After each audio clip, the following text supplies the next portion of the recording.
The rise of the automaton is upon us, and humanity is poised to decide if we're going to be building the real-life Skynet or perfect friendly little robot assistants.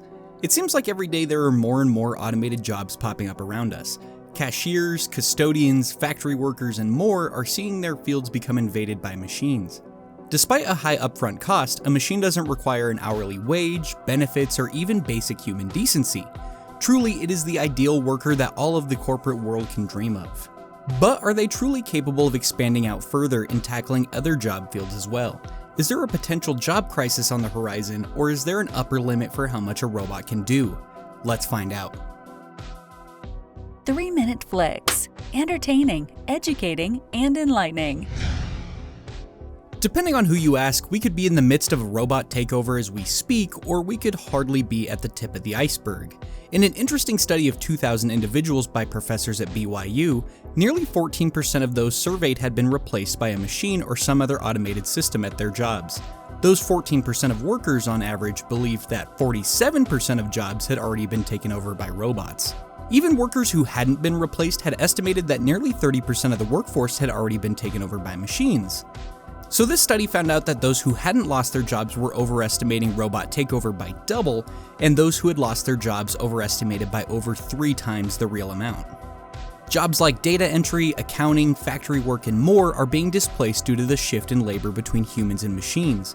According to the World Economic Forum Future of Job Reports 2020, as many as 85 million jobs are expected to shift from humans to machines by the year 2025. Hold on to that time machine though, the uprising might not be here just yet. In place of those 85 million jobs, the same study expects that as many as 97 million new jobs may emerge in the technical space.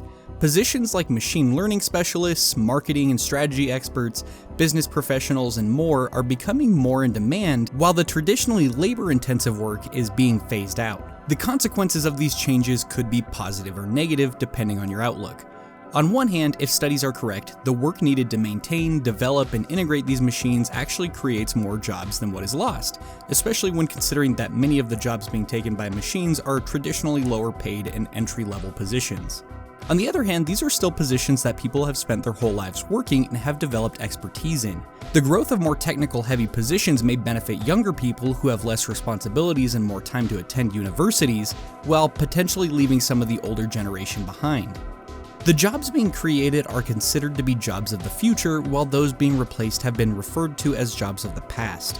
While the rate that these jobs are being replaced isn't nearly at the breakneck speed that most seem to think it is undeniable that a shift is taking place in the workforce. And while there are still likely plenty of work to go around for those who are willing, the open positions could look drastically different in just 5 years from now.